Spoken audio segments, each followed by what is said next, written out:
Le sujet, c'est Krishnamurti, l'astrologie et la spiritualité du troisième millénaire. C'est assez vaste, mais je voudrais effectivement montrer comment tout cela peut s'enchevêtrer de façon assez étonnante quelquefois.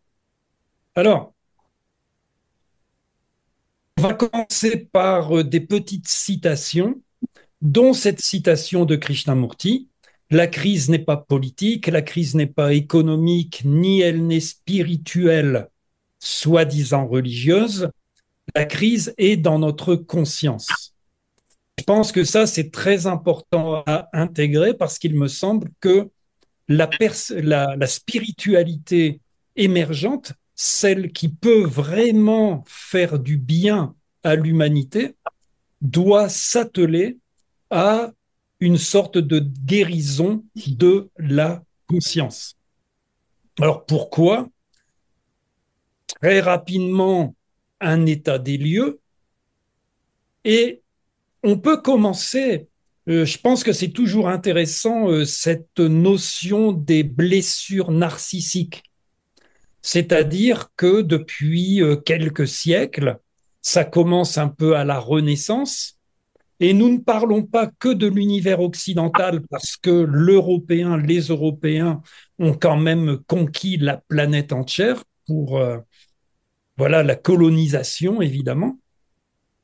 Ce qui fait que philosophiquement, nous avons pris, nous avons été touchés par des blessures narcissiques. Copernic nous a expliqué que la Terre n'est pas le centre de l'univers, alors que depuis Ptolémée, même bien avant, même s'il y avait des systèmes très intelligents, de toute façon, qui fonctionnaient mathématiquement comme l'univers de Ptolémée, enfin le système solaire de Ptolémée, voilà, d'un seul coup, eh bien la Terre, non, n'est pas le centre de l'univers. Darwin, eh bien, nous explique que l'être humain est un animal comme les autres. Alors que, évidemment, nous pensions être quelque chose d'un peu différent. Et puis Freud, qui lui nous apprend que nous ne sommes pas maîtres dans notre maison. C'est-à-dire qu'en définitive, eh bien, beaucoup des décisions que nous prenons sont prises par notre inconscient. Et même si des philosophes, d'ailleurs, comme Spinoza en avaient déjà parlé à leur façon, c'est de plus en plus entré dans la tête des gens. Ce qui fait que philosophiquement, l'être humain du XXe siècle et du XXIe siècle maintenant se retrouve un peu perdu. Il est dans un monde matérialiste où règne une absence de finalité. La finalité, c'est important.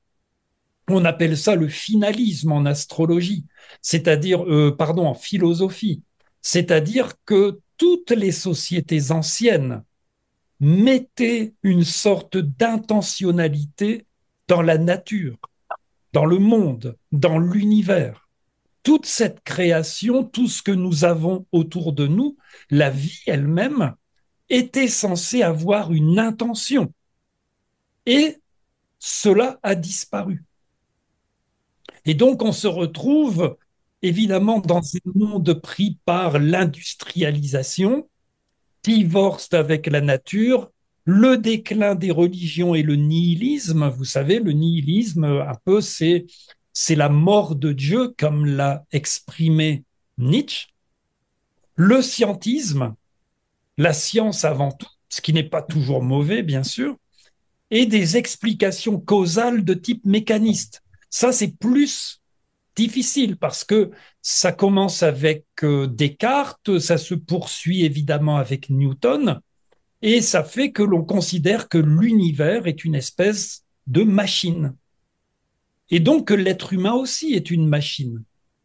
Et ainsi, les poursuites matérielles, la recherche de la sécurité, l'insatisfaction éclipsent totalement la quête spirituelle.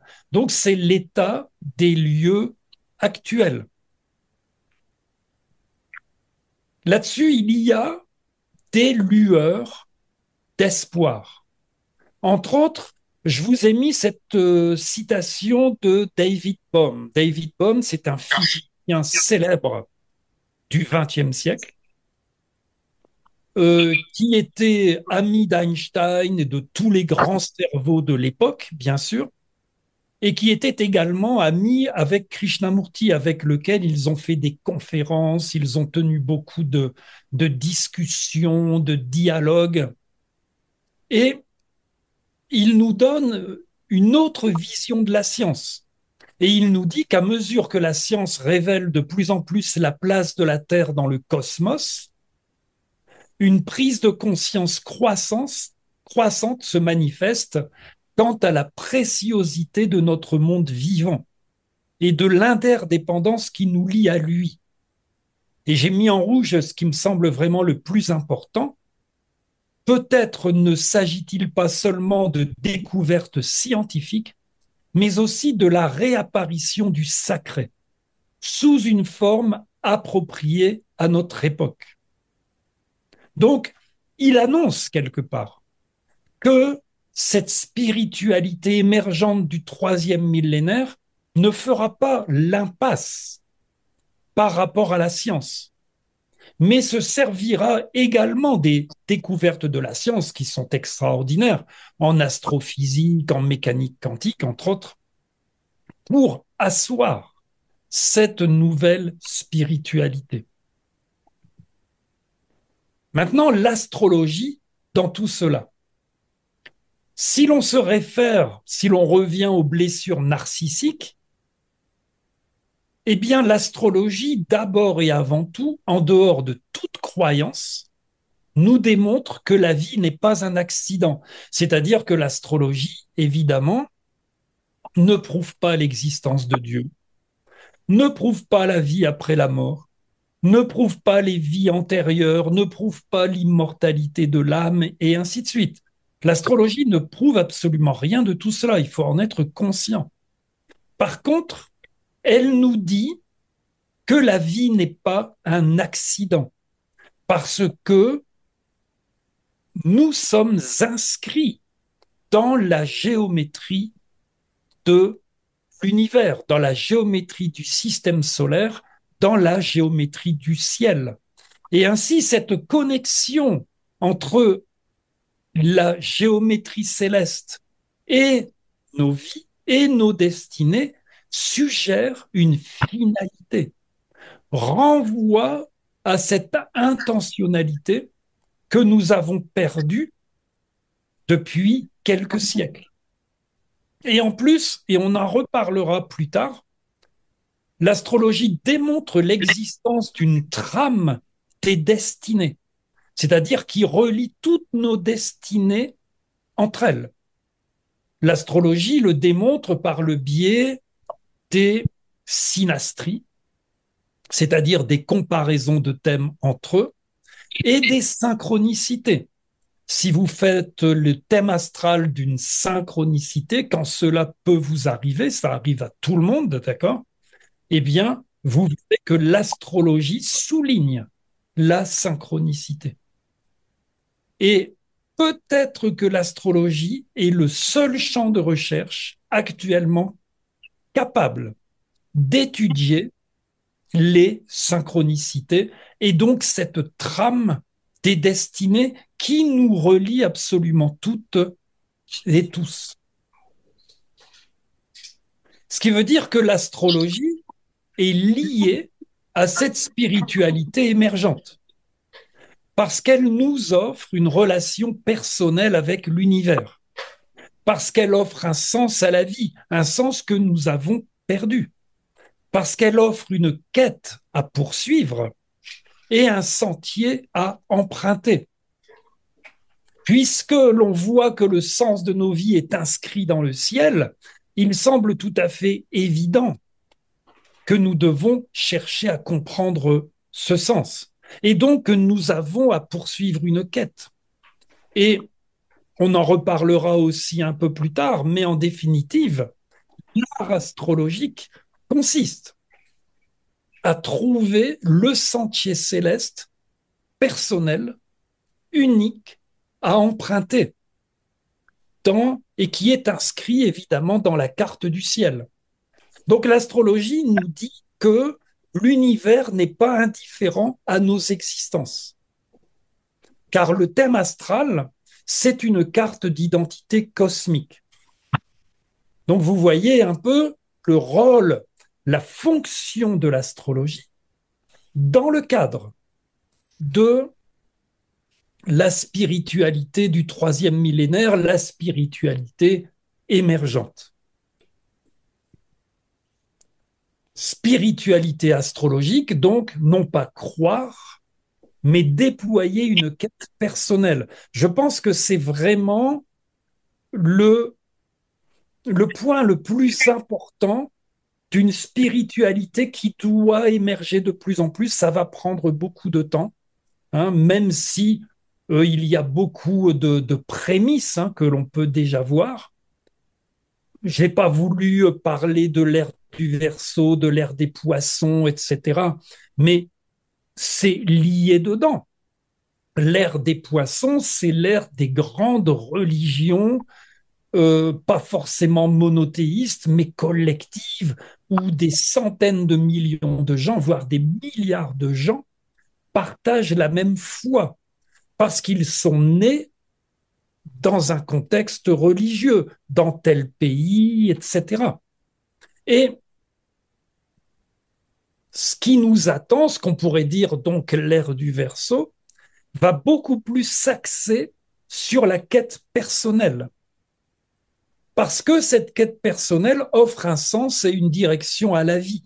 Donc il ne s'agit plus de croire aveuglément, d'avoir la foi, comme disent les chrétiens, ou l'intime conviction, comme disent les musulmans. Il s'agit de découvrir son sentier céleste, donc du point de vue astrologique, dans le but de transformer la conscience. Cette conscience qui est responsable quand même de la situation un peu catastrophique dans laquelle nous sommes actuellement collectivement. Et à nouveau, il s'agit de mettre en lumière les synchronicités et les interconnexions complexes entre les destinées.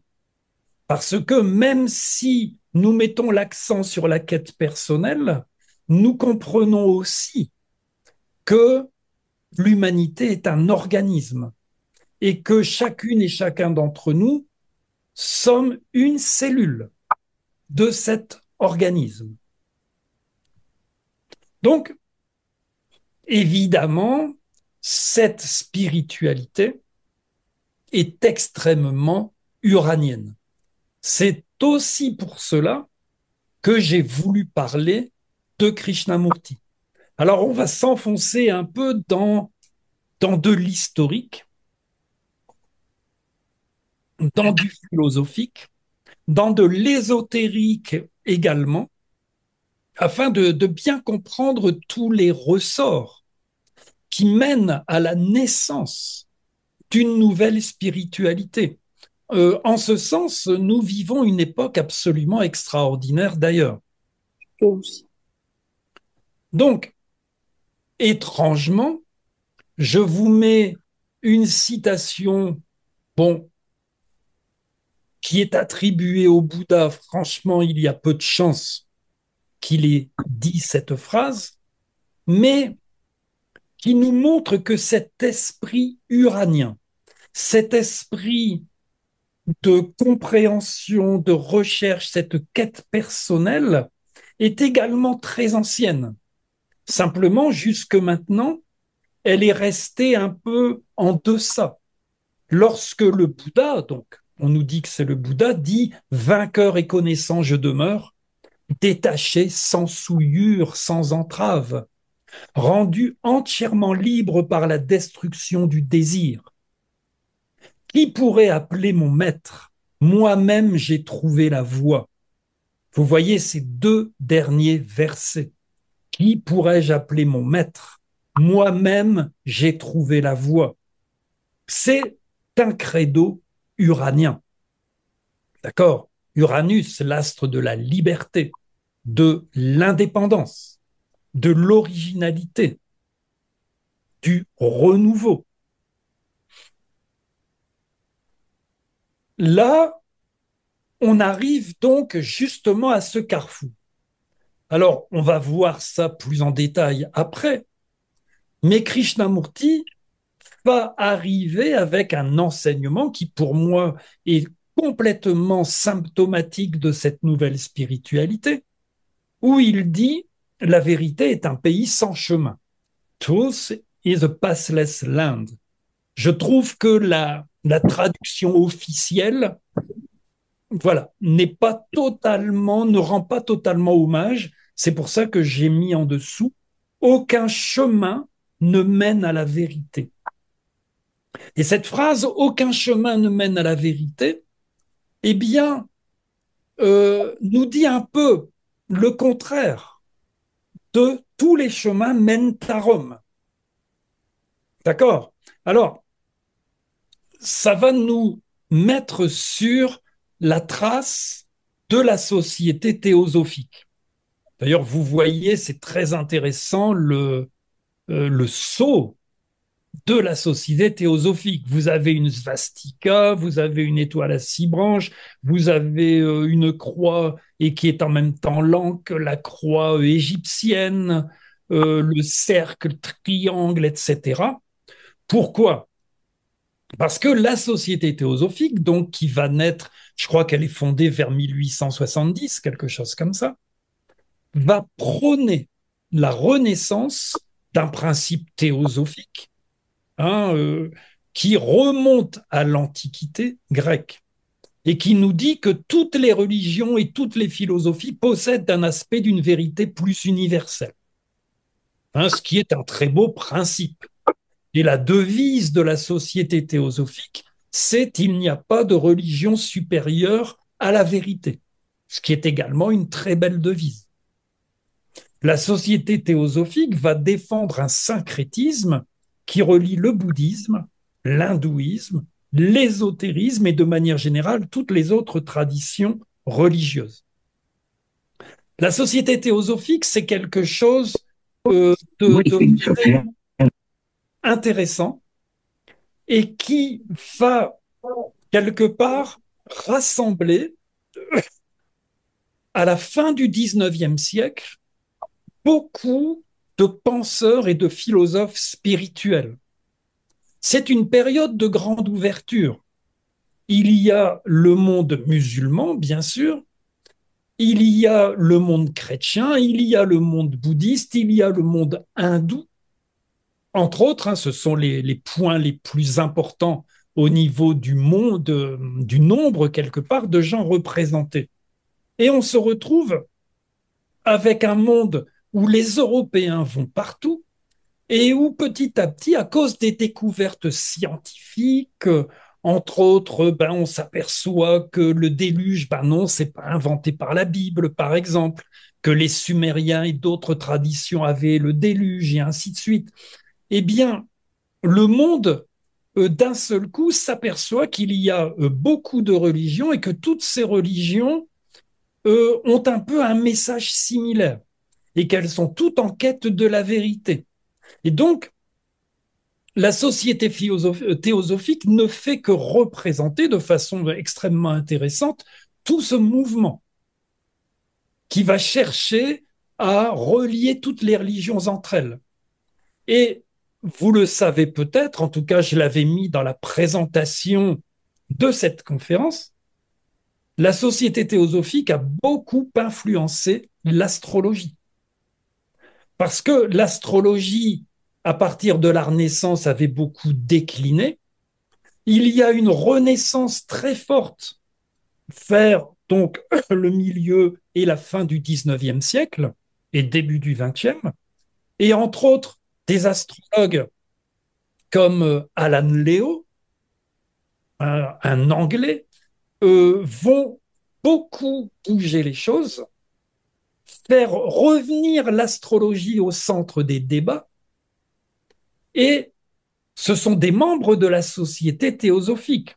Alan Leo, Mark Edmund Jones, Dane Rudhyar, que tout le monde connaît, je pense, ici, parce que c'est le fondateur de l'astrologie humaniste. Alice Bailey, très célèbre parce que elle a écrit beaucoup sur l'occultisme et donc l'astrologie ésotérique. À notre époque, quand vous parlez d'astrologie ésotérique, eh bien, on vous parle d'Alice Bailey. Tous ces gens appartenaient à la société théosophique. Tous ces gens ont été extrêmement influencés par la société théosophique. Mais attention, là, nous avons les principes que je vous ai affichés. Mais la société théosophique a une section ésotérique qui est très branchée sur les vies antérieures. Toute cette astrologie, d'abord humaniste et ensuite karmique, qui va beaucoup travailler les vies antérieures, est totalement influencée, redevable de la société théosophique. Alice Bailey, qui écrit sur l'astrologie ésotérique, nous dit qu'elle écrit sous la dictée, quasiment, d'un maître invisible que les théosophes appellent les maîtres de sagesse. Ces maîtres de sagesse, ces maîtres invisibles qui sont plus ou moins sur un plan astral, quoique ils arrivent un peu à traverser, semble-t-il, c'est Elena Blavatsky, la très célèbre occultiste russe, ukrainienne, née en Ukraine, russe, etc., qui en parle la première et qui dit, voilà, les avoir rencontrés. Donc, vous voyez, nous baignons dans l'occultisme de cette époque. Et l'astrologie est très influencée, c'est important de le savoir. Beaucoup de choses que vous apprenez en astrologie, surtout si vous vous intéressez aux vies antérieures, eh bien, viennent, de la société théosophique. Et de l'autre côté, donc, eh bien, nous allons avoir Krishnamurti. Je vais expliquer un peu plus tard les relations entre Krishnamurti et la société théosophique, mais Krishnamurti représente le break, représente la rupture. Parce que lui, il nous dit que nulle organisation, croyance, nul dogme, prêtre ou rituel, aucun savoir philosophique, aucune technique psychologique ne permet à l'homme de s'approcher de la vérité. Vous voyez, nous avons une conception totalement uranienne ici de la spiritualité. Vous êtes seul face à votre recherche. L'être humain doit découvrir la vérité dans le miroir de la relation, par la compréhension du contenu de son propre esprit, par l'observation et non par l'analyse introspective ou la dissection mentale. Donc, pour résumer, vous avez la fin du 19e, où d'un seul coup on se dit, ah, toutes les religions, je reviens ici, toutes les religions sont bonnes, tous les chemins mènent à Rome, et vous avez quelqu'un qui arrive et qui vous dit, désolé, aucun chemin ne mène à la vérité. Vous voyez, le break, la cassure, la rupture se fait là. Et ça, c'est un peu l'acte de naissance de cette nouvelle spiritualité, qui est difficile, qui n'est pas si simple parce que l'être humain est habitué à se reposer sur la foi, sur la croyance, sur les révélations, sur les écritures sacrées, sur les prophètes, sur les gourous, depuis des siècles, voire depuis des milliers d'années. Donc, Krishnamurti, essayons de comprendre comment tout ça s'est passé. Au départ, c'est un jeune brahmane. Les brahmanes, c'est important de le savoir, c'est la classe religieuse de l'Inde, mais c'est une caste. D'accord? Donc, ils sont responsables quelque part des liens avec la spiritualité. Donc, quand on est brahmane, on est végétarien, on ne touche pas aux substances toxiques. Et depuis, surtout pour un brahmane télougou du sud de l'Inde, très orthodoxe, ça fait des dizaines, voire des centaines de générations que il n'y a pas eu un bout de viande qui a été mangé par les ancêtres. Et il va être proclamé instructeur du monde à l'âge de 15 ans par la Société théosophique. Car la Société théosophique, c'est quelque chose d'absolument extraordinaire quand on y réfléchit, décide qu'il est temps qu'il y ait un nouvel avatar, c'est-à-dire une descente du divin dans un corps humain, afin de changer le monde. Parce que la Terre est en danger. Lorsque la Terre est en danger, il y a, c'est le Bhagavad Gita, la Bhagavad Gita, la chanson du Seigneur qui nous dit ça, eh bien, il y a l'intelligence divine qui s'incarne dans un être humain. Et donc, la société théosophique cherche un véhicule pour que vienne s'incarner un avatar. Et à un moment donné, il y a un voyant qui s'appelle le révérend Leadbeater, qui signifie le batteur de plomb, qui est très haut placé dans la société théosophique, qui est un médium, un voyant qui va repérer, voir Krishnamurti sur une plage du sud de l'Inde, près du centre de la société théosophique, et qui va dire qu'il n'a jamais vu un aura aussi pur, aussi dénué d'égoïsme, et donc il décide que, voilà, le véhicule, nous l'avons trouvé. Ce qui veut dire que Krishnamurti va baigner dans l'ésotérisme dont je viens de parler. C'est voilà, c'est très très compliqué quelque part. Et il va vivre entre autres de nombreuses expériences mystiques dès ses 15 ans, même si l'on sait que sa mère était une grande mystique d'ailleurs, elle-même. Cependant, en 1929, après de très nombreuses péripéties, la vie de Krishnamurti, c'est un roman qui est extraordinaire, il va se séparer de la société théosophique où il va déclarer la vérité est un pays sans chemin. Il n'y a pas de chemin qui mène à la sagesse. C'est-à-dire qu'il va refuser le rôle de Messie qui lui est offert. Et on va étudier le thème de ce jour-là ensuite. Toute sa vie, Krishnamurti va voyager entre l'Inde, l'Europe, les États-Unis, l'Australie et de nombreux autres pays. Il sera aussi beaucoup au Sri Lanka. Il va créer des écoles en Inde, en Angleterre et aux États-Unis parce qu'il pense qu'il s'agit de déconditionner l'être humain et que l'éducation, évidemment, va aider à cela. Ce sont des écoles où il n'y a pas véritablement d'autorité, par exemple. Ça se passe vraiment de façon extraordinairement réfléchie. C'est très intéressant. Je connais personnellement ces écoles. Et il va enseigner donc une vision spirituelle qui est originale, qui est personnelle, bien sûr, libérée de toute organisation.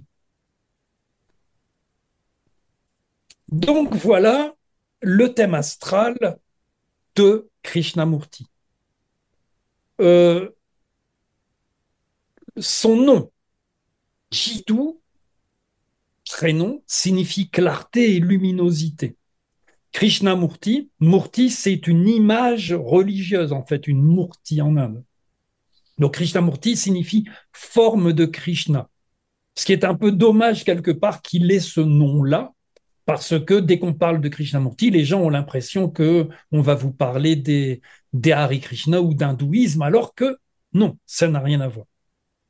Et les parallèles de déclinaison, c'est un peu technique. Si vous ne connaissez pas, je vous renvoie à un article dans mon blog qui s'appelle Les parallèles de déclinaison. Vous tapez les parallèles de déclinaison sur Google, ça vous y amènera. Et c'est très important. Donc, je ne veux pas entrer dans les détails, mais ce sont des positions nord-sud par rapport à l'équateur céleste qui ont toujours été utilisées à part, mais qui ont été perdues vers le début du XXe siècle à cause d'un appauvrissement, quelque part, des techniques.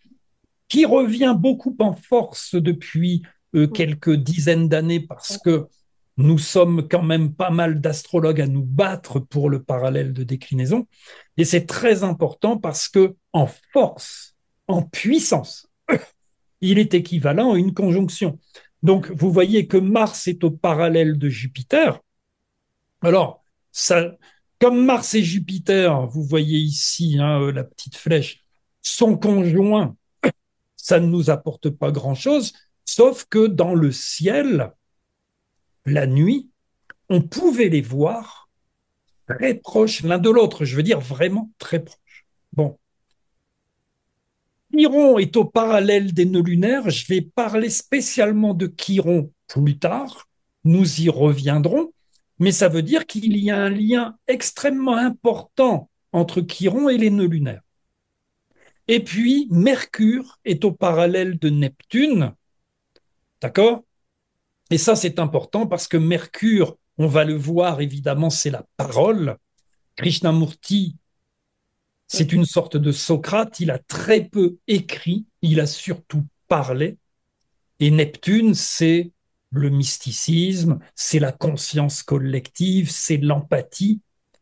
Et voilà, c'est quelque chose que l'on pouvait sentir physiquement. J'ai vu, j'ai assisté à plusieurs causeries, on va dire, de Krishnamurti en Inde et en Suisse, entre autres.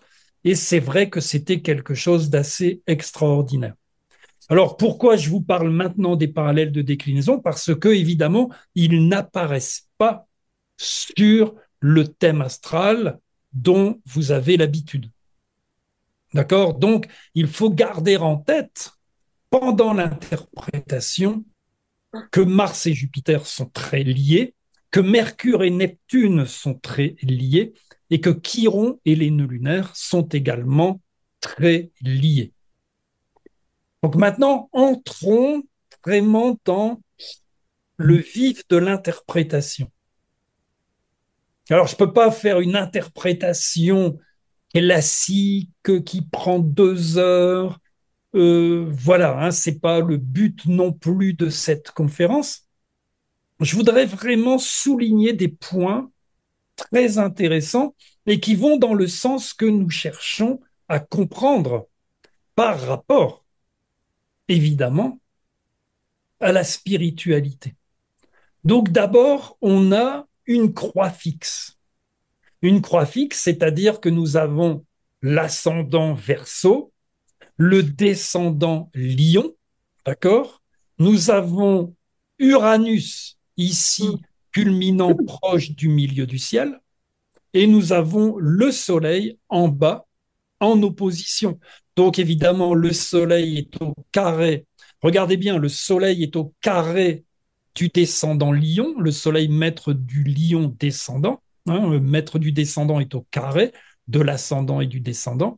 Uranus, maître de l'ascendant, est au carré évidemment de l'axe ascendant-descendant. Ça nous fait une croix très intéressante qui est très précise et qui d'entrée nous montre la fonction, nous montre le sentier céleste.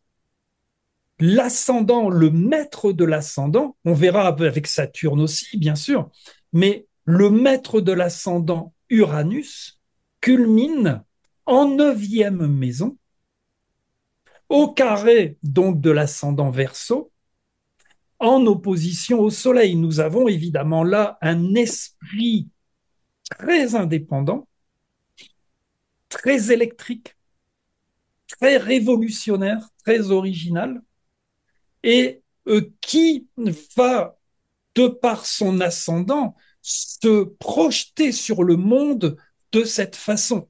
L'ascendant, c'est comment on se projette. Le milieu du ciel, c'est la fonction. Vous voyez donc Uranus en 9, la maison de l'enseignement, la maison de la spiritualité, la maison des hautes sphères de la pensée, maître de l'ascendant, en voilà culminant, d'accord, et en opposition au Soleil, c'est-à-dire que le Soleil reçoit les pleins feux Uranus reçoit les pleins feux du Soleil. Et puis, en même temps, l'autre maître du Verseau, nous avons 2 maîtres au Verseau depuis la découverte d'Uranus, Saturne est également dans la 9e maison. Également. Il est également donc maître de l'ascendant. Il n'est pas conjoint à Uranus. Nous avons 15 degrés. Et donc, nous avons les 2 faces du Verseau. Le côté révolutionnaire, c'est Uranus, mais le chercheur dans son laboratoire, c'est Saturne. Et les deux sont en 9e maison, dans le signe du Scorpion. Uranus est exalté dans le Scorpion. Exalté, ça veut dire quoi? Dans le Scorpion, ça veut dire que le Scorpion, il y a une analogie sexuelle évidente, c'est le signe de la pénétration. Uranus, c'est la clairvoyance, c'est la pénétration du regard, c'est le rayon laser.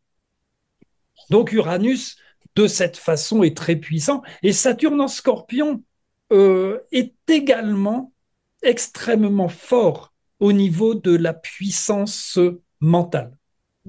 Petite parenthèse, lorsque Krishnamurti est né, je reviens ici à ses calculs, donc vous voyez 12 mai 1895, 0h30.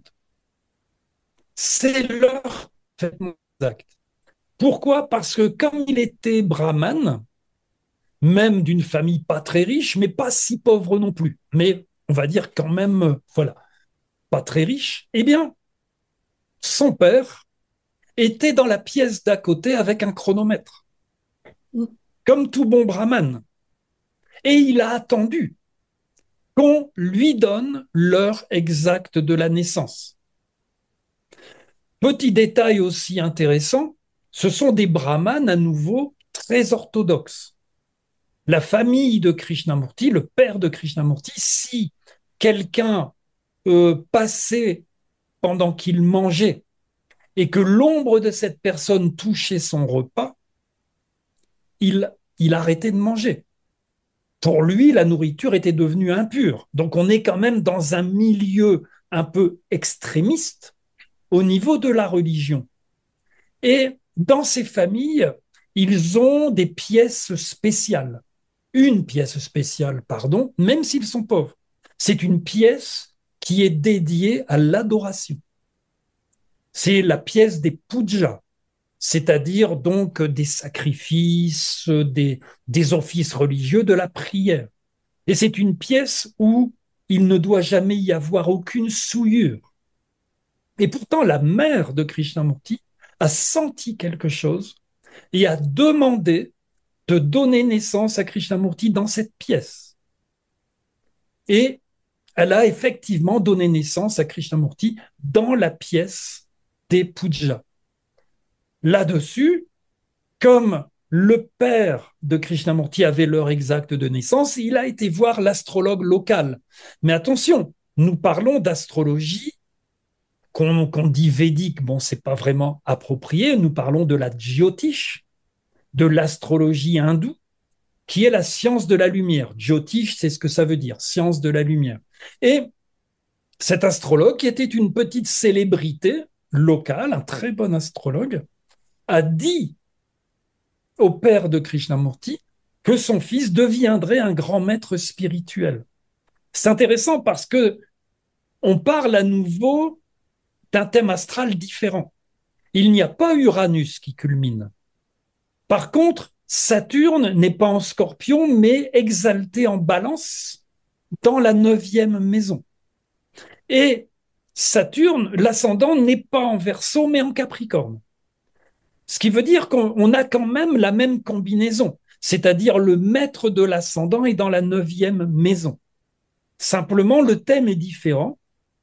Cependant, l'astrologue indien qui s'est occupé du thème de Krishnamurti avait dit qu'il deviendrait un grand maître spirituel.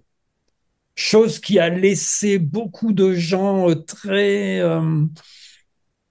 beaucoup dans le doute parce que dans son enfance, Krishnamurti a été très malade et en plus, il planait tellement quelque part que parfois, on le prenait pour un simple d'esprit. Il avait un esprit vacant.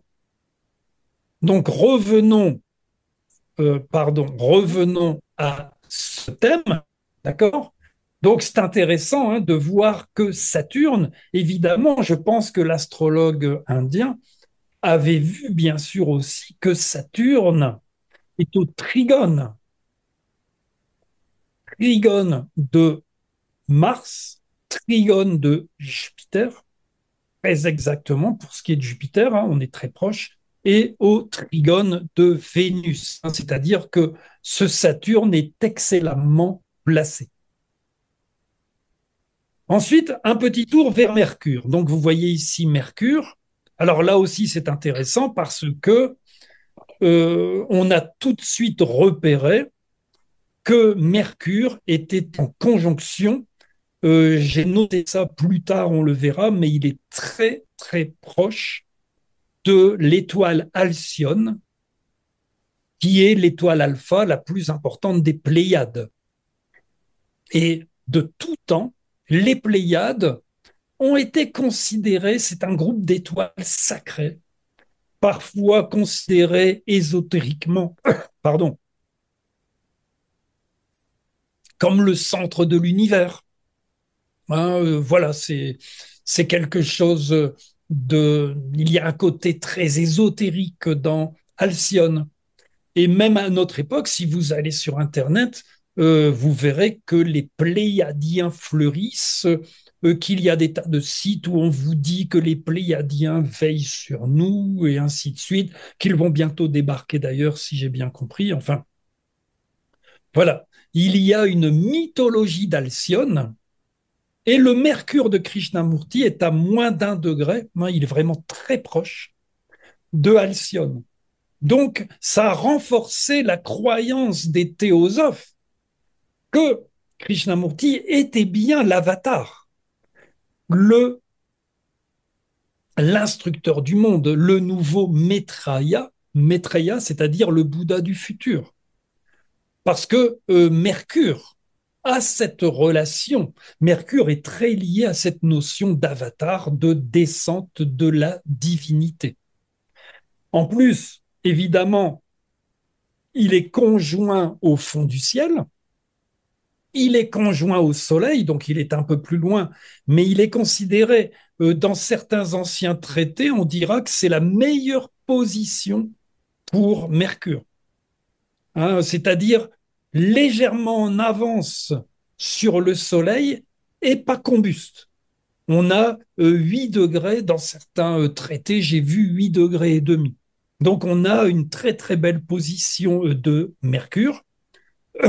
Il est au parallèle de Neptune, comme je l'ai expliqué, ce qui va beaucoup aider à sa parole. Et puis, il est au demi-carré de Mars. Je pense que ça vaut la peine d'être dit parce qu'il ne faut pas croire que tout est parfait dans le thème, bien sûr. Et c'est quelque chose d'intéressant parce que quand on le voyait parler, il y a des fois, il était incroyablement incisif et presque, je dirais presque, bien sûr, sur le point de s'énerver par rapport à certaines questions où il disait, mais vous ne comprenez pas, vous ne comprenez pas. Et par contre, j'ai rencontré des gens, j'ai parlé avec des gens qui l'avaient fréquenté personnellement, et dans le privé, ça n'arrivait jamais. Il était toujours, le mot que les gens utilisent, c'est unassuming, c'est-à-dire très discret, très calme, très pondéré, ne faisant jamais la moindre vague, ne se mettant jamais en avant. Par contre, lorsqu'il parlait, c'était véritablement autre chose. Et Mercure-Mars nous explique aussi, c'est quelqu'un qui était passionné de mécanique. Très très jeune, il a démonté et remonté entièrement une montre tout seul. Et ensuite, que ce soit les moteurs, enfin les moteurs de voiture, etc. Enfin, il était passionné par la mécanique, ce qui est un trait de Mercure lié à Mars. Ensuite, Saturne, on en a parlé, maître de l'ascendant Verseau en 9, Trigone, donc bien sûr, euh, de Vénus et de Jupiter. Et puis, il y a les nœuds lunaires. Donc, vous voyez ici les nœuds lunaires. Vous avez Raoult ici à 19. Alors, Raoult, c'est le nœud lunaire nord. Excusez-moi, hein, j'utilise toujours la terminologie indienne. Raoult, c'est le nœud lunaire nord ici, et Ketu, le nœud lunaire sud. Et nous allons voir petit à petit l'importance de leur position. D'ailleurs, vous voyez que l'opposition du Soleil et d'Uranus, eh bien, est reliée de façon extrêmement harmonieuse par les nœuds lunaires. Ketu ici est au sextile d'Uranus. Raoult est au sextile du Soleil. Raoult est au trigone du Soleil. Raoult est au trigone d'Uranus et Ketu est au trigone du Soleil. Et c'est important parce que les nœuds lunaires, si vous voulez, alors beaucoup savent que je ne suis pas dans la ligne, dans la doxa euh, prévalente, pourrait-on dire. Et pour moi, les nœuds lunaires ont vraiment des fonctions très, très intéressantes. Et l'une des fonctions, c'est d'être des gardiens de la destinée. C'est-à-dire qu'ils canalisent nos orientations. Raoult représentant beaucoup les expériences que nous vivons et Ketu, le nœud lunaire sud, le sens que nous leur donnons. Ils sont liés, hein, je ne vais pas faire trop passer de temps sur les nœuds lunaires, mais ils sont liés à des circonstances obligatoires qui canalisent nos destinées. Et là, ces circonstances, quand on connaît l'histoire, hein, comme je le disais, vous avez ce garçon de 14-15 ans qui traîne sur la plage proche de Madras avec son petit frère vers le coucher du soleil, et vous avez ce voyant anglais qui les repère, et d'un seul coup, voilà qu'il devient instructeur du monde, qu'il est proclamé instructeur du monde, qu'il va être envoyé faire des études avec son frère, hein, qu'il va refuser de quitter. Il en a d'autres, mais voilà, c'est important. Euh, il va être envoyé en Angleterre. Il va, euh, il va vivre aux États-Unis, il va vivre dans le monde entier, il va avoir tout cela. Rien que cela, c'est la marque des nœuds lunaires, des événements extraordinaires obligatoires qui vont emmener la destinée vers où elle doit aller. Donc là, si vous voulez, nous avons vraiment euh, l'enseignant, la maison 9, la maison de l'enseignement, Mercure, la parole, qui est liée à Neptune, la conscience collective, le mysticisme, hein, Neptune évidemment, et puis les lunaires qui vont énormément toute sa vie un peu jouer sur les circonstances qu'il va rencontrer. Cependant, nous avons aussi un être humain tout à fait normal. Vous savez, c'est le principe des avatars. Petite digression, un avatar extrêmement célèbre, c'est Rama. Vous savez, Rama, Hare Krishna, Hare Rama. Rama, c'est le héros d'une épopée qui s'appelle le Ramayana, la geste de Rama. Et Rama, eh bien, va intervenir. L'histoire de Rama est extraordinaire parce que euh, à cette époque-là, un démon, enfin c'est plus qu'un démon, c'est un rakshasa, ça fait partie de la mythologie hindoue, règne sur le monde. Il a 10 têtes, mais ces 10 têtes représentent les 10 principaux défauts de l'être humain, la violence et toutes ces choses. Et à cause voilà, de choses extrêmement compliquées dans la mythologie hindoue, eh bien, il ne peut être tué que par un être humain. Les dieux ne peuvent pas le tuer. Les puissances supérieures ne peuvent pas le tuer. Il a obtenu des protections. Seul un être humain peut le tuer. Donc, que se passe-t-il? Eh bien, l'être suprême Vishnu va s'incarner dans un être humain qui s'appelle Rama. Et il va tuer le démon. Alors évidemment, c'est très allégorique parce que Rama oublie qu'il est Vishnu. Sinon, ça ne peut pas marcher. Donc Rama oublie qu'il est Dieu. Il n'est qu'un être humain. Et le prince des démons, Ravana, qu'il doit tuer, va kidnapper sa femme, Sita. Et il va pleurer comme un enfant parce qu'il est très amoureux de sa femme. Et pourtant, c'est Vishnu, c'est l'être suprême incarné. Mais en s'incarnant, il rentre dans la matière, il devient humain. Rama, évidemment, représente symboliquement l'être humain. Rama, c'est vous, c'est moi. Donc, vous comprenez que Krishnamurti, il a ce côté que l'on a vu, c'est un véritable instructeur, même si ce qu'il va dire va le séparer de la société théosophique, mais son enseignement, comme je le disais, correspond beaucoup, énormément à la spiritualité du troisième millénaire, mais il n'en reste pas moins un être humain comme les autres. Et cela se voit aussi dans son thème astral. D'abord, les nœuds lunaires, et là, sous une autre forme.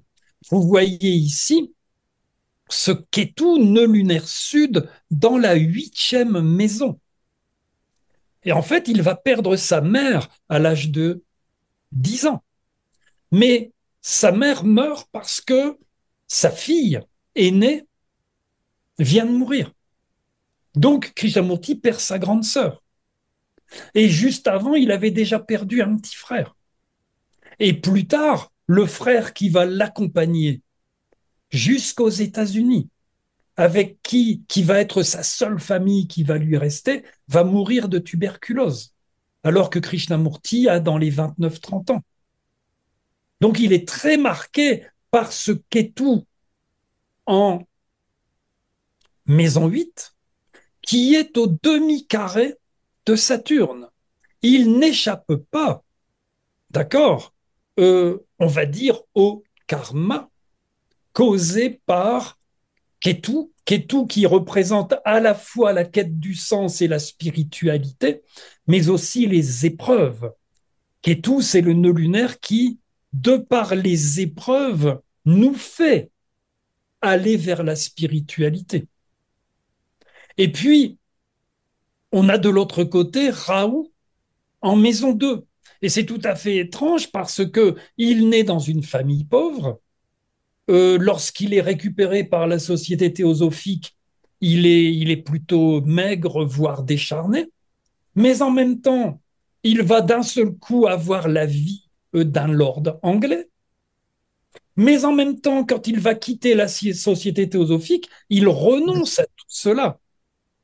Ketu, en maison 8, l'argent qui vient des autres, eh bien, va faire que, on va étudier ça, il va renoncer à toutes ces richesses qu'on lui avait offertes quelque part. Et il va avoir des démêlés avec, on va dire, le secrétaire qui va travailler pour lui pendant de très nombreuses années.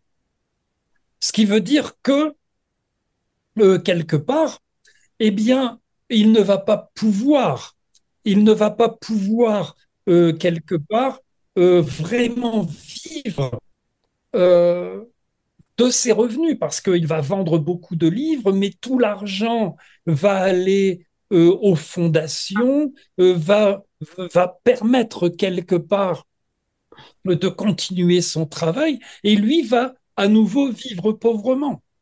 Et ensuite, à la fin de sa vie, il va se retrouver avec Mary Zimbalist, une milliardaire qui va s'occuper de lui. Donc, il va avoir ses hauts et ses bas financièrement très marqués par le nœud lunaire nord en maison 2. Et puis, les nœuds lunaires marquent beaucoup. Hein. Ketu, c'est aussi est très lié également à l'occultisme, entre autres. Eh bien, Ketu marque toute cette histoire hein, d'être le messie de la société théosophique, les illusions dont il va devoir se défaire, toutes les croyances, et puis également une santé particulièrement fragile. Pluton ici est très intéressant.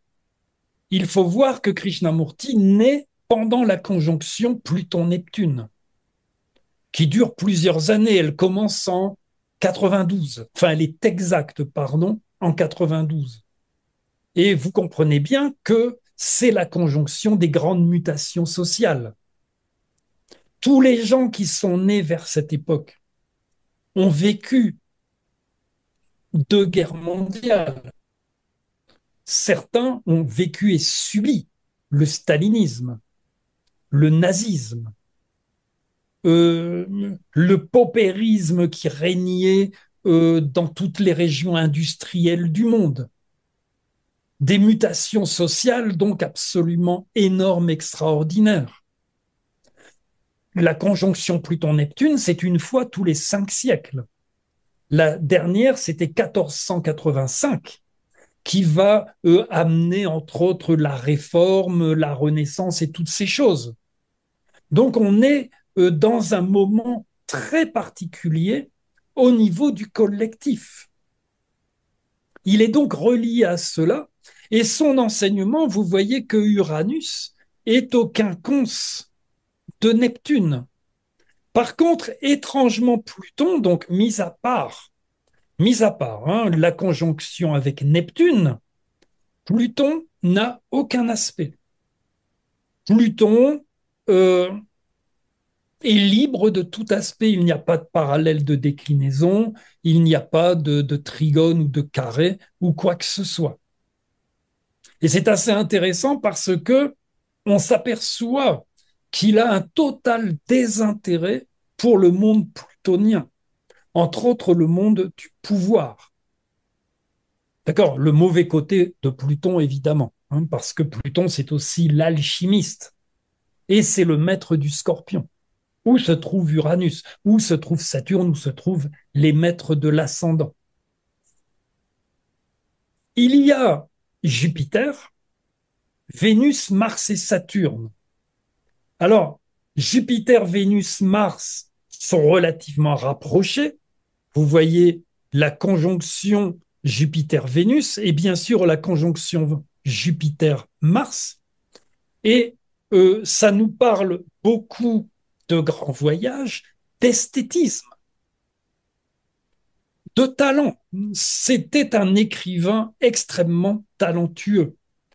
Il a peu écrit, comme je le disais, mais si vous lisez le journal de Krishnamurti ou des ouvrages comme La Révolution du silence, il a inventé un style littéraire où il a d'ailleurs été encouragé par Aldous Huxley pour le faire, c'est-à-dire que ça commence toujours par une description souvent très belle, très sobre de l'endroit où il se trouve, de la nature, des animaux, des gens qu'il voit ou qu'il rencontre, et petit à petit, cela glisse vers une sorte d'enseignement philosophique, voire mystique. Quelquefois, d'ailleurs, il y a des expériences mystiques, hein, ce sont des joyaux au niveau des récits du mysticisme.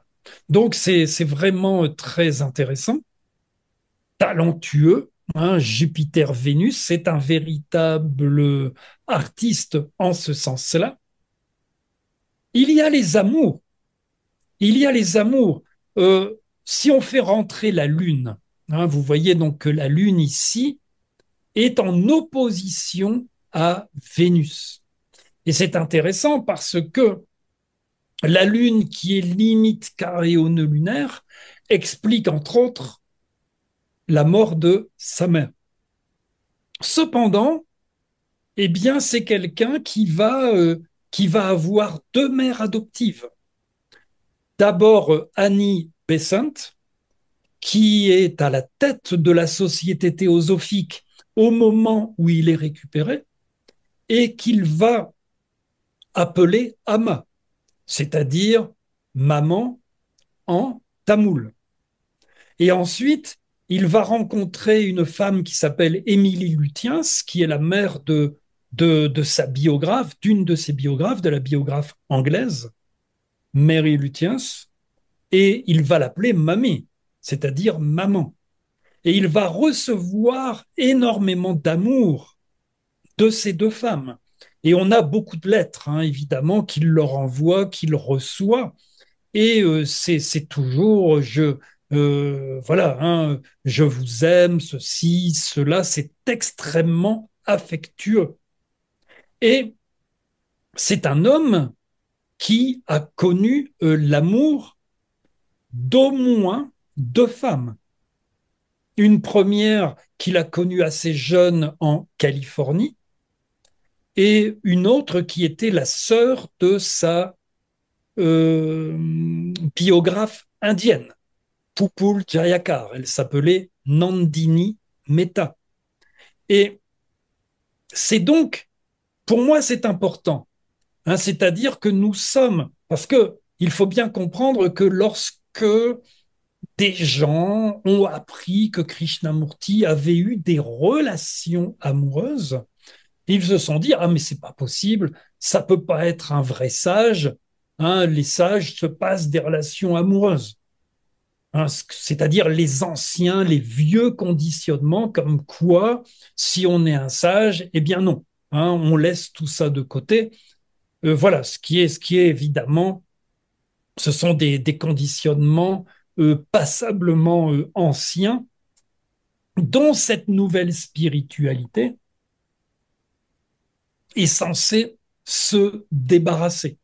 Au contraire, nous avons un homme qui aime le plaisir, qui n'est pas dans la recherche du plaisir, ce qui est totalement différent, mais qui aime le plaisir, qui aime l'esthétisme, qui voyage, bon, principalement pour travailler, c'est-à-dire pour parler, mais dans tous ces récits, il est toujours question de la nature, de la beauté de la nature, parfois de la beauté d'un visage, et ainsi de suite.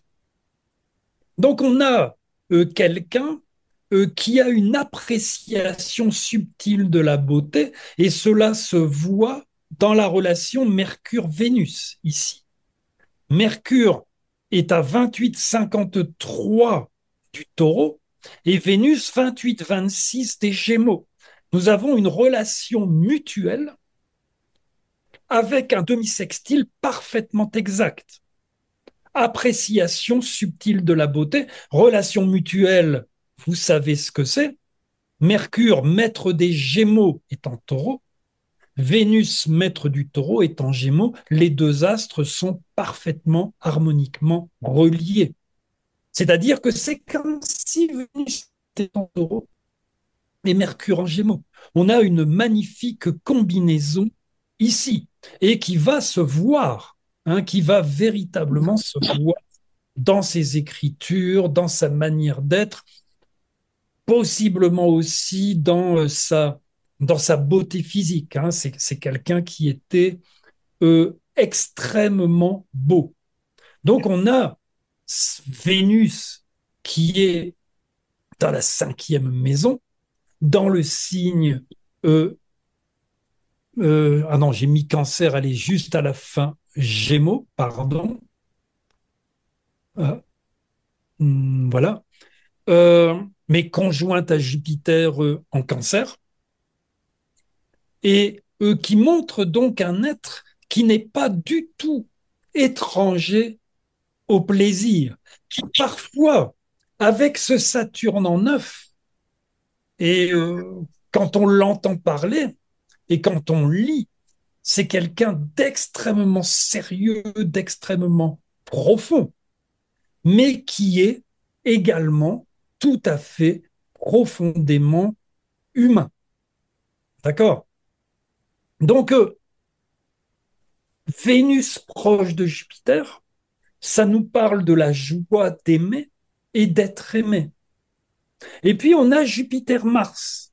Et Jupiter-Mars, c'est intéressant. Mars est le maître du Scorpion.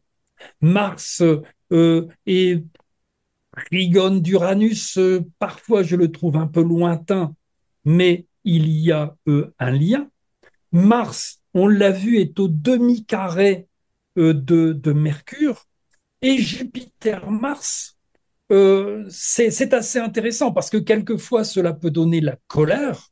Bon, on n'a pas d'exemple je veux dire, c'est quelqu'un qui n'a quasiment jamais été seul, très très peu, parce il y avait cette destinée particulière. On n'a pas un exemple où il se met en colère. Par contre, il est vraiment animé par le combat pour la justice, au sens au plus haut niveau qui soit. Donc, transformer la conscience. Un Mars représente le sens de la justice, Jupiter représente le sens de la justice et Mars le sens de l'action. En fait, c'est une figure héroïque, Jupiter, Mars, où il s'agit de se battre pour les plus faibles.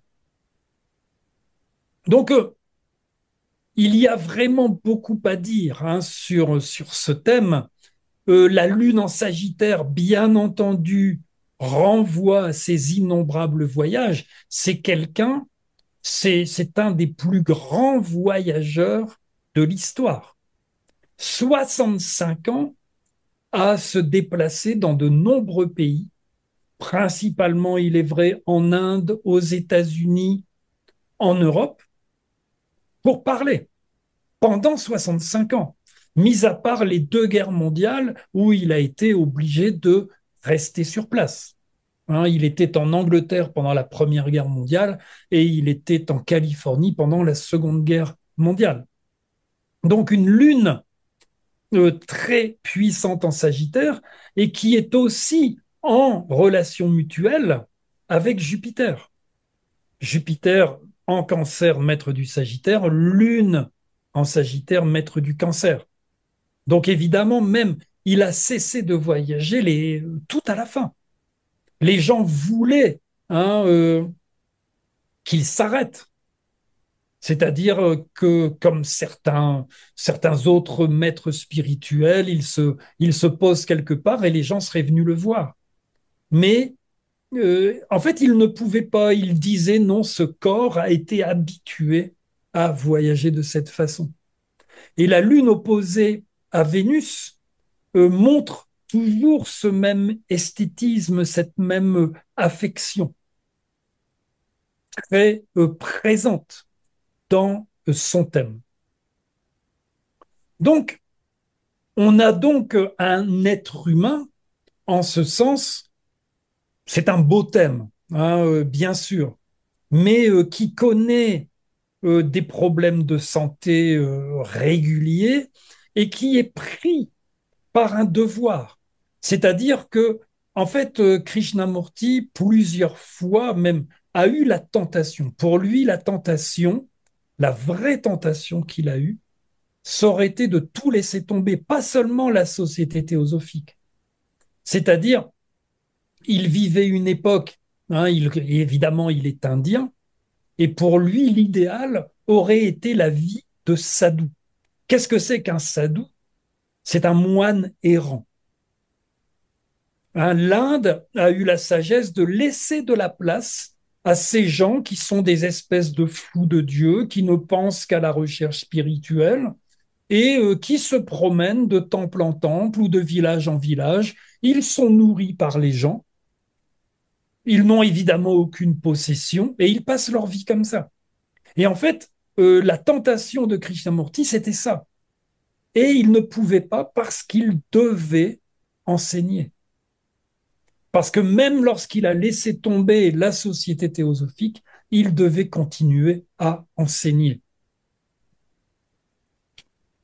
Donc, creusons cet enseignement et creusons le principe uranien. Parce que là, nous avons, si vous voulez, moi j'aime bien non pas juste voir le potentiel du thème astral, comme on l'a vu, et c'est évidemment toujours, malgré tout, nous le savons, un peu facile après coup, de dire oui, regardez, il a Uranus en neuf et il a donné tel enseignement. D'accord. Cependant, les transits et les progressions, entre autres techniques, nous permettent d'apporter certaines preuves à ce que nous disons. Donc ça, c'est la première activation. Alors j'ai mis activation uranienne 1 parce que je ne voulais pas trop surcharger le dessin.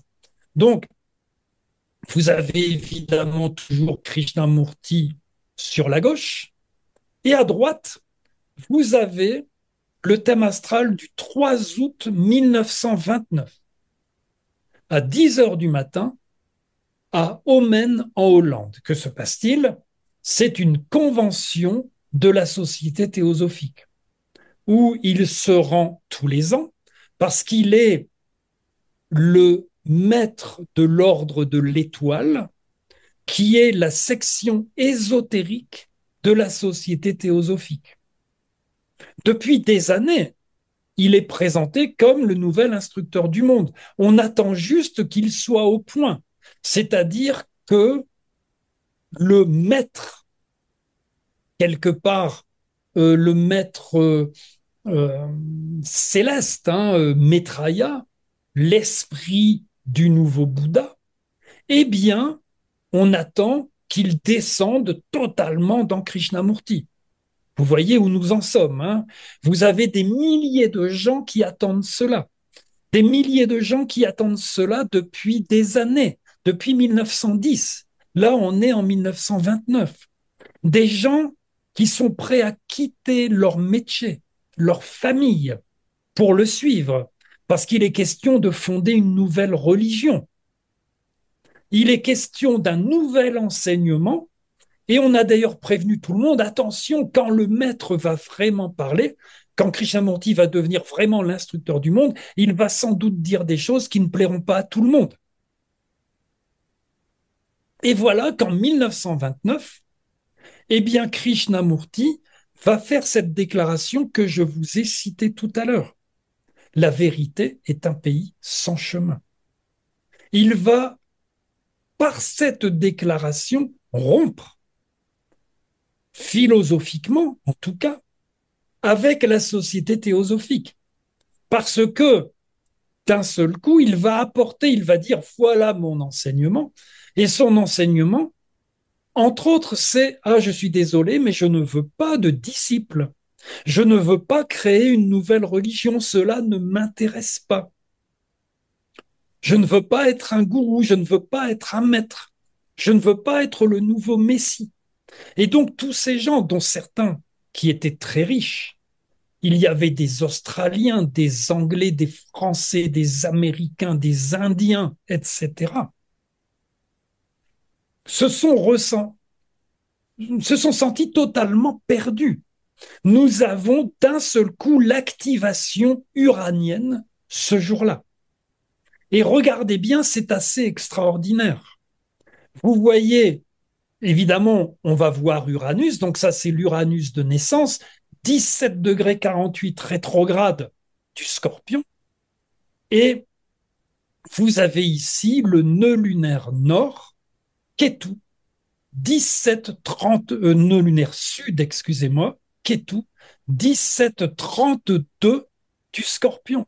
Le nœud spirituel, qui est aussi le nœud de la renonciation, qui est le nœud de la quête, le nœud de la quête du sens, etc., eh bien, est exactement conjoint à l'Uranus natal. D'accord?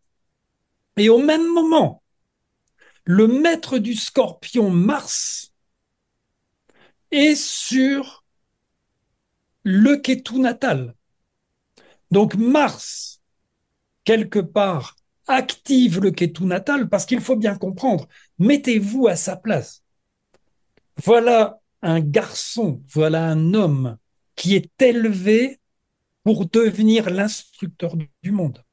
Tout le monde compte sur lui. Annie Besant est présente. Annie Besant, elle croit dans les maîtres de sagesse, les maîtres invisibles et toutes ces choses. Et voilà que le garçon qu'elle a élevé, qu'elle considère comme étant son fils adoptif, va aller à l'encontre des enseignements de la société théosophique. Dire non, désolé, je ne veux pas être le Messie. Nous avons donc besoin d'une force, d'un courage. Cette rupture n'est vraiment pas simple. Et cette rupture se fait alors que Mars est sur le nœud spirituel de Krishnamurti, alors que ce même nœud est sur son Uranus, c'est-à-dire sur l'astre de ses enseignements. D'accord? Donc, vous voyez là quelque chose de très puissant.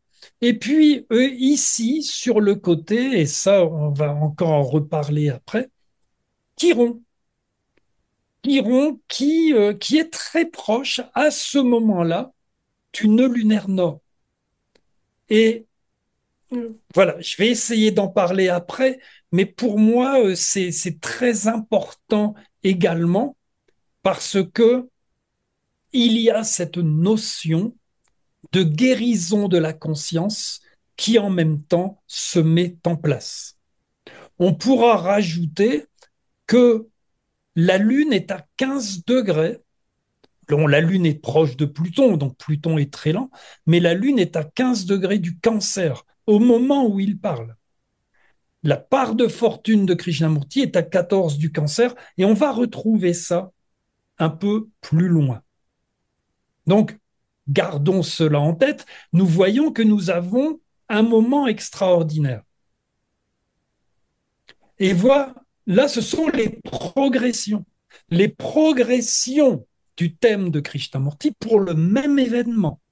D'accord? Donc, les progressions secondaires, un jour égale un an. Donc, on est à peu près 35 jours après, 36 jours. Bon, après sa naissance, hein, c'est le thème qui est représenté ici. Et regardez bien la précision d'Uranus et des nœuds lunaires. À la naissance, nous avons Uranus à 17,48 et nous avons, on va dire, Ketu, puisque c'est lui qui passe, hein, comme on vient de le voir, à 19,51. Donc on a un peu plus, un rien plus que 2 degrés. Mais au moment de la progression, Uranus a rétrogradé à 16 degrés 30 du Scorpion et les nœuds lunaires ont rétrogradé à 16 degrés 38. D'accord? Donc, au niveau de la progression, nous sommes dans quelque chose d'extrêmement précis, reliant, comme je le disais, les nœuds lunaires à Uranus, c'est-à-dire canalisant complètement vers l'enseignement qu'il est censé donner. Et la Lune progressée est extrêmement proche. Vous voyez que la Lune progressée est à voilà, 18,42, c'est-à-dire que la Lune progressée est très très proche, évidemment, du Rahu natal de toute façon, et très proche, hein, Rahu représentant l'action, hein, ce qui doit être fait. Donc vous voyez que les progressions vont également, bien sûr, dans ce sens. Et puis, on rajoute ici que au niveau des progressions, nous avons Jupiter et Mercure. Regardez que la part de fortune progressée hein, quelque chose qui est très intéressant à étudier, la progression de la part de fortune. Elle est à 3,29 degrés du Cancer, c'est-à-dire qu'elle est quasiment sur le Jupiter natal, que Jupiter progressé est sur le Mars natal, hein, on est à moins d'un demi-degré, et que Mercure progressé est sur la part de fortune natale. Souvenez-vous de cette activation ici. Vous voyez, la Lune est à 15 degrés du Cancer, la part de fortune est à 14 degrés du Cancer, et Mercure progressé, la parole, hein, ce fameux Mercure sur Alcyone à la naissance, est à 14 degrés du Cancer. Donc vous voyez comment toutes les choses se mettent de façon assez incroyablement en place. Et là, on revient au transit. Donc, vous voyez, là, il y a beaucoup, évidemment, d'éléments à prendre en compte. Et je trouve, voilà, hein, donc, si l'on regarde au niveau transit, on voit que la Lune, ici, à 25, enfin, pardon, Saturne, ici, en transit, est sur la Lune de Krishnamurti. Je pense que ça représente sa relation. Il va garder tout tout l'affectif avec Annie Besant, hein, il n'y aura jamais de problème de ce côté-là, mais il est obligé quelque part, hein, il est obligé de, de faire, de se retirer un peu de cet affectif qui le retient prisonnier, de cette relation extrêmement puissante. Il se retire, c'est une renonciation. Saturne, astre de la renonciation, qui est ici sur sa Lune, opposé à sa Vénus. Il renonce à beaucoup de choses ce jour-là. Il pouvait devenir, il pouvait fonder une religion. Il avait tout de son côté pour fonder une nouvelle religion. Et il refuse. Et là aussi, on voit que, vous voyez, Uranus est à 11,16 degrés du bélier. Et en fait, il est au carré exact de son Mars, 11,48 du Cancer.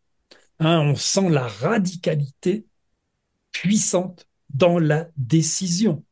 On voit que Jupiter ici est sur son Pluton. On a une transmutation. Et c'est assez étonnant, quelque part, Jupiter, qui représente justement toutes les connexions, toutes les opportunités, tous les réseaux, eh bien, Jupiter est sur Pluton.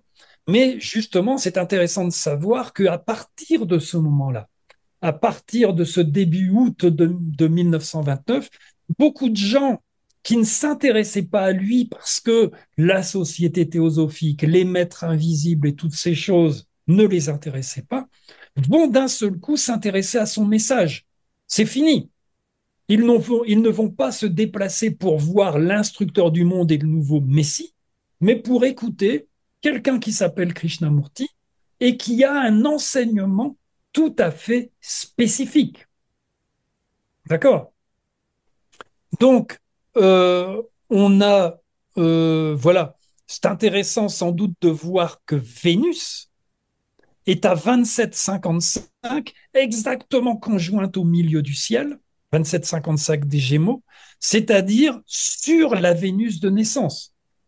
On peut lire ça de tas de façons différentes. On peut lire ça en tant qu'acte d'amour, d'ailleurs, parce que, encore une fois, ça n'est pas du tout évident de faire ce qu'il fait. Alors, je vais vous faire un peu plonger dans un certain ésotérisme. C'est la dernière partie. Euh, J'espère que ça va pas être trop compliqué, hein, pour les personnes qui sont totalement aguerries en astrologie. Il n'y aura pas de problème. Pour les autres, peut-être s'accrocher un petit peu.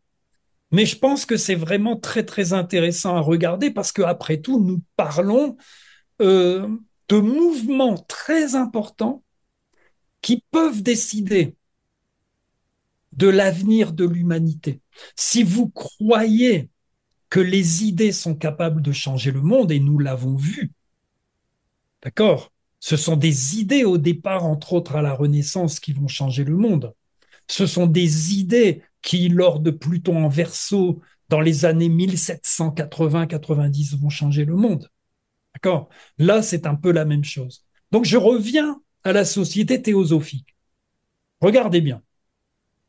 Fondation de la société théosophique, Ketu et Raoult, donc dans l'axe balance-bélier, Ketu spécifiquement 7 degrés 16 de la balance. Ça, c'est la fondation.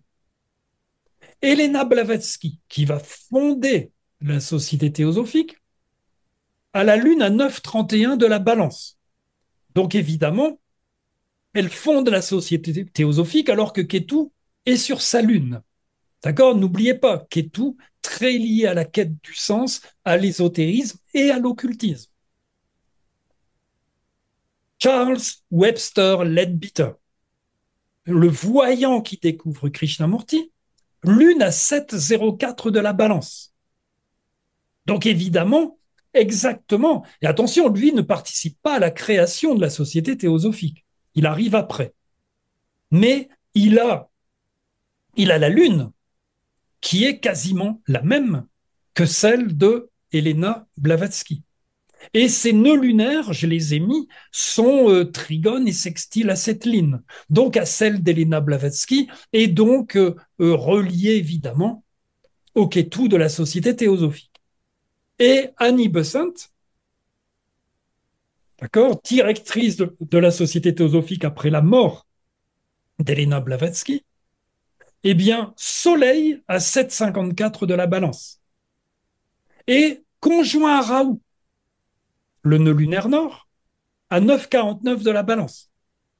Donc vous voyez qu'on a une espèce de convergence, de concentration autour des 7 à 9 degrés de la balance. Et au départ, la question que je me suis posée, parce que c'est pour ça que je vous fais part de toute une recherche, bien entendu. Vous savez, le thème astral de Krishnamurti, mis à part le mien, puisque comme tout astrologue, évidemment, j'étudie beaucoup mon thème, c'est sans doute celui que j'ai le plus étudié.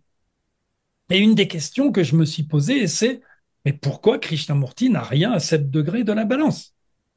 Bien sûr, nous savons qu'il a Chiron à 2 degrés. Alors si on revient, hein, on voit que son Chiron est à 2 degrés 58 de la balance ici. D'accord? Donc, il est relativement proche. Mais j'aime bien, vous voyez, ce genre de précision. Hein, c'est quelque chose qui, pour moi, est très important en astrologie. C'est ces degrés très souvent partent-ils. Hein, vous voyez qu'Elena Blavatsky, enfin, Leadbeater à la Lune à 7 de la balance et Annie Besant, son Soleil à 7 de la balance. Hein, voilà. Et on a des liens. Hein, et la société théosophique, c'est que tout, on est à 7, c'est des degrés par-ils.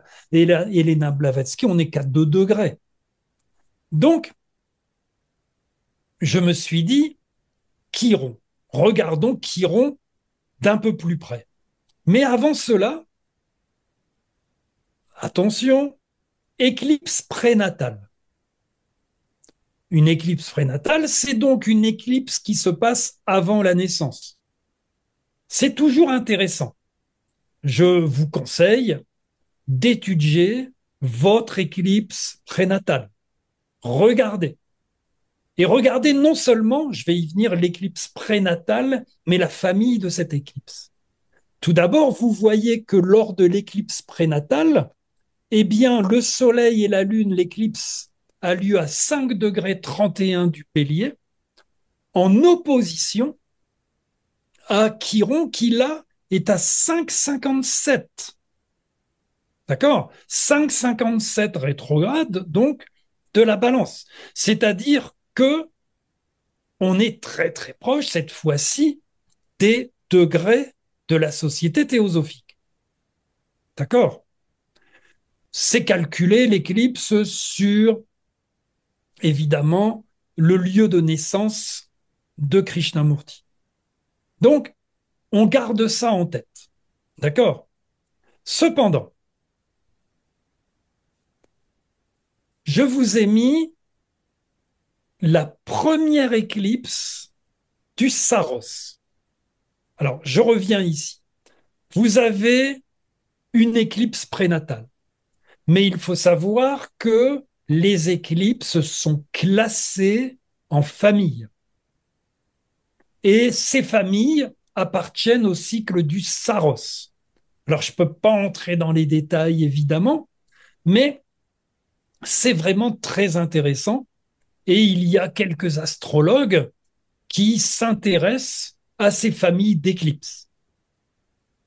C'est-à-dire que, si vous voulez, les éclipses naissent et meurent. Vous avez des cycles d'éclipses qui vont se répéter plus ou moins tous les 19 ans, d'accord? Les cycles des nœuds lunaires et toutes ces choses, et qui naissent à un moment donné et qui meurent à un moment donné. Elles naissent vers un des pôles, pôle nord ou pôle sud, et elles durent des siècles et des siècles, parfois quelques centaines d'années, parfois 1000 ans, 1000, je ne sais plus quelle est la limite, parfois plus de 1000 ans de toute façon, facilement, et elles meurent.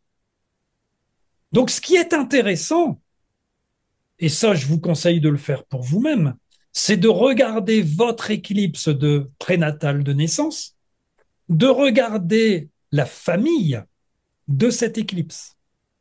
Là, ici, l'éclipse de naissance de Krishnamurti appartient au 147. Et là, nous avons l'éclipse mère du thème astral de Krishnamurti. Comprenez que quand on fait ce type d'astrologie, eh bien, on va évidemment beaucoup plus loin que juste votre thème de naissance. Même déjà avec l'éclipse prénatale, on s'en écarte un peu. Mais alors là, on s'éclipse de plusieurs siècles. On s'écarte. Donc vous avez Soleil et Lune à 19 degrés 27 de la balance. C'est une éclipse solaire en balance, d'accord? Et que nous comparons ici avec le thème astral de Krishnamurti. Ces théories d'éclipse, je ne peux pas totalement rentrer dedans.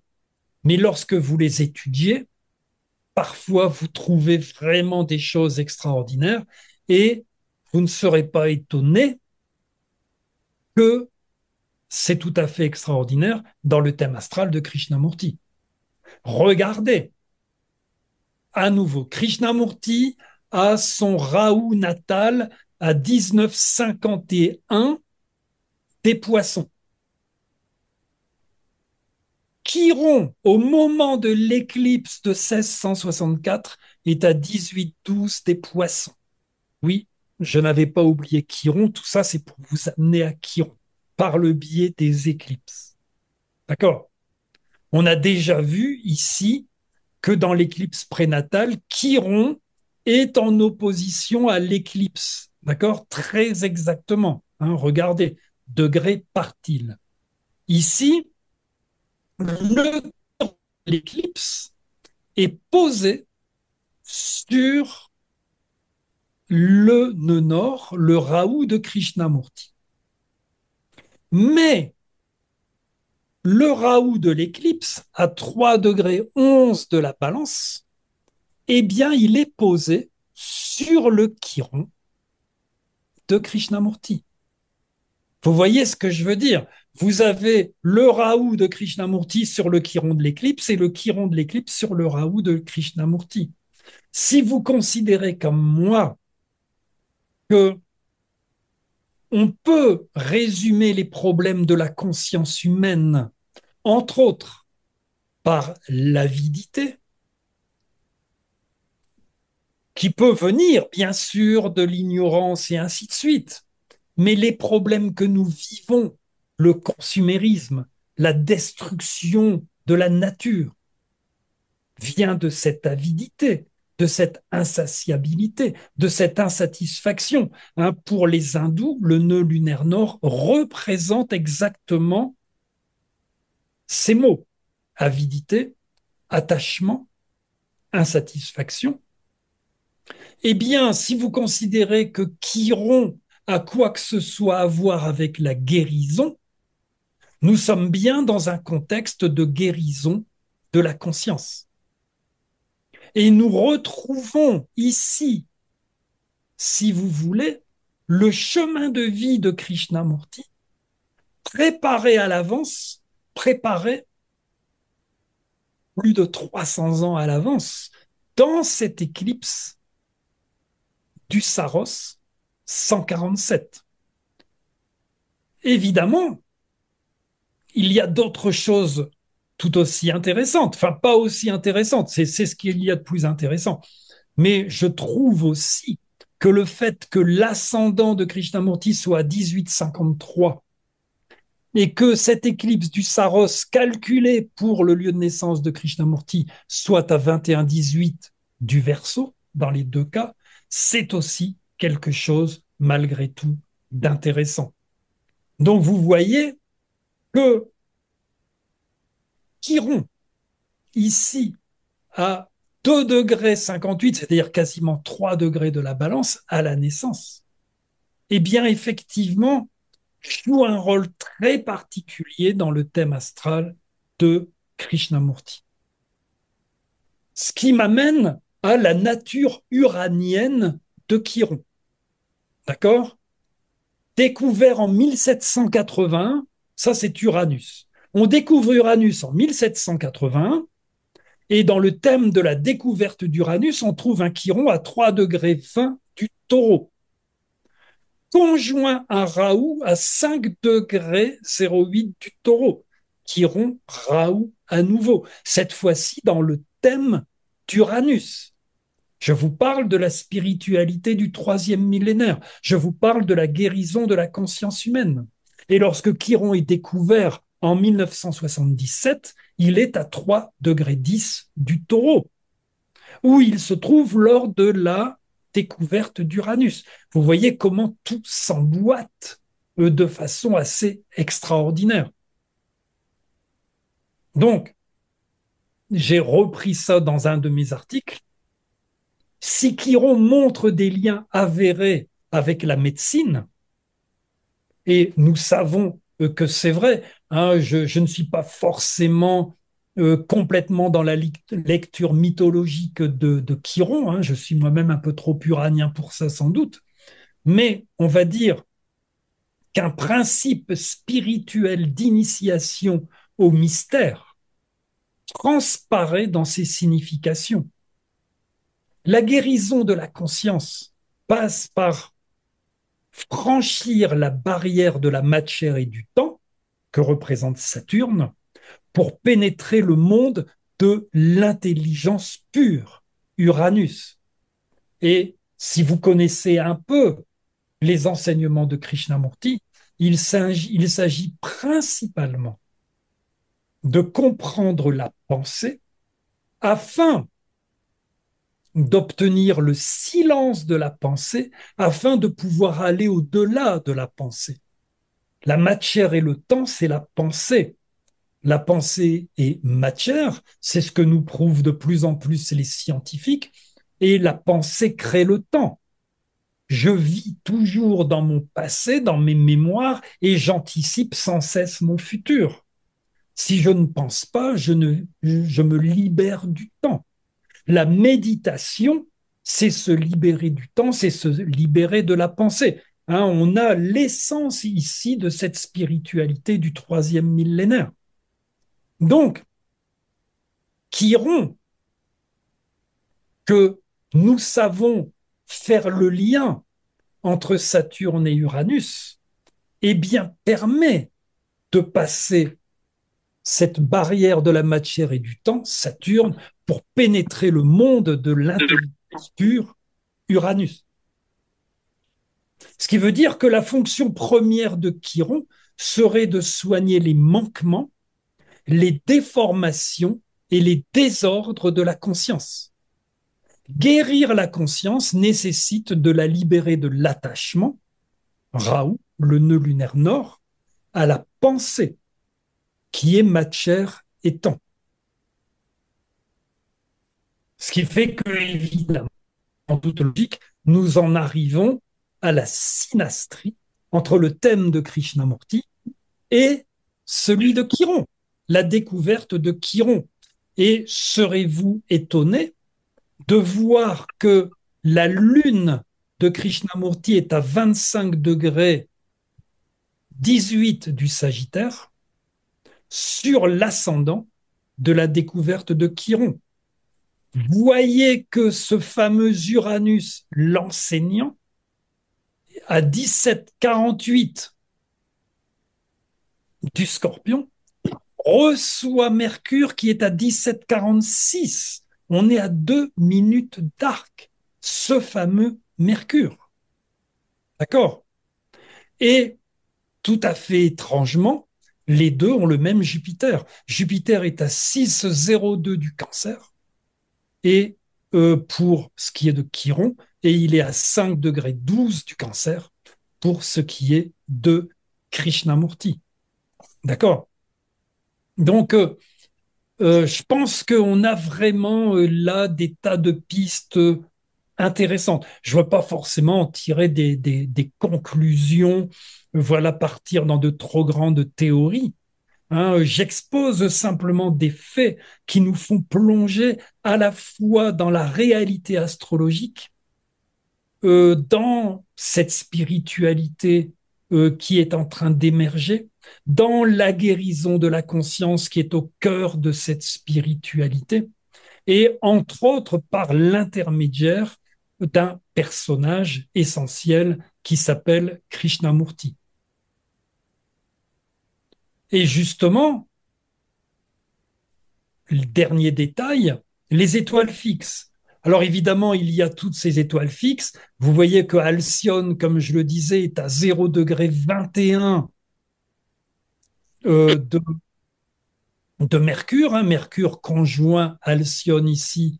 Bon, il y a d'autres étoiles fixes, Rigel ici qui est très intéressant pour des tas de raisons, mais j'ai pas vraiment, voilà, je vais pas trop pousser. Simplement, regardez ceci, le centre galactique, la lune de Krishnamurti et l'ascendant de Chiron sont tous les deux conjoints au centre galactique. Et c'est intéressant parce qu'à l'époque de la découverte de Krishnamurti, les astrologues ne pouvaient pas le savoir.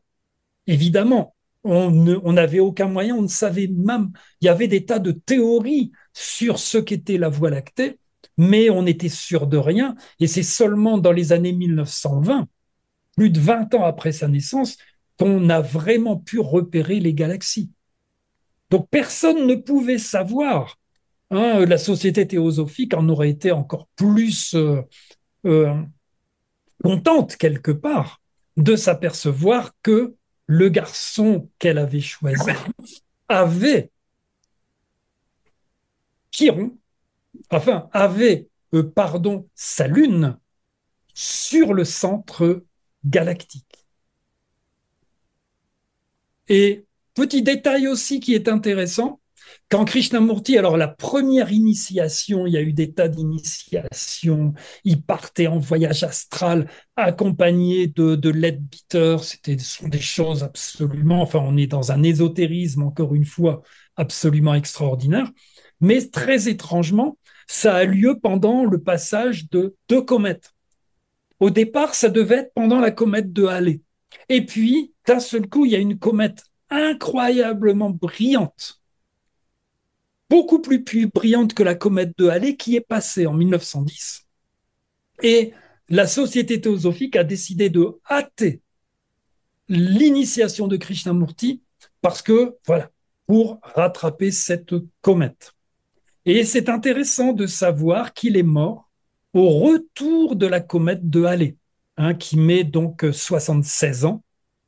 Euh, voilà, ça fait partie des détails intéressants de choses qui sont à creuser. Pour terminer, Je reviens donc à la spiritualité du troisième millénaire. On comprend, et c'est ce que a toujours défendu Krishnamurti, qu'elle doit s'organiser autour d'une quête personnelle. Et donc loin des organisations, des traditions, des dogmes, des rituels, des croyances et des intermédiaires. Qu'elle se fonde sur une compréhension individuelle des mécanismes de l'esprit, qu'elle est liée à l'exploration de soi, c'est-à-dire à la compréhension de la substance du moi. Hein, il ne s'agit plus d'être juste dans oui, il faut se débarrasser de son ego, oui, non. Il s'agit de démonter cet ego, de le comprendre, de le pénétrer, de le percevoir. D'accord? Donc, comprendre ses origines, sa nature, sa structure, ses orientations, sa substance. Et l'astrologie du troisième millénaire, parce que je pense que nous sommes en train de vivre une forme d'âge d'or de l'astrologie, l'astrologie du troisième millénaire doit s'orienter vers la quête. L'astrologie est au service de la quête du sens, qui est la spécificité de l'être humain. C'est cela qui fait l'être humain, c'est la quête. Cette quête qui s'oriente vers la floraison de la conscience, vers la finalité de l'existence, cette quête qui transforme la vie en destinée, destinée, destination, fonction et but. La quête nécessite, du point de vue astrologique, de s'enfoncer dans le labyrinthe du thème astral, d'en atteindre le cœur, le sanctuaire où tout fait sens. Et c'est pour ça que je considère personnellement que l'art astrologique consiste à révéler le sentier céleste qui est inscrit dans la carte du ciel et qui mène à ce temple caché. Donc voilà, ça c'est la conclusion. L'astrologie du troisième millénaire, la spiritualité du troisième millénaire, que je pense que Krishnamurti a beaucoup aidé à mettre les premiers jalons en place, et sans doute les jalons principaux, c'est cela. C'est avoir une vie qui a un sens. C'est offrir un sens et une direction à sa vie.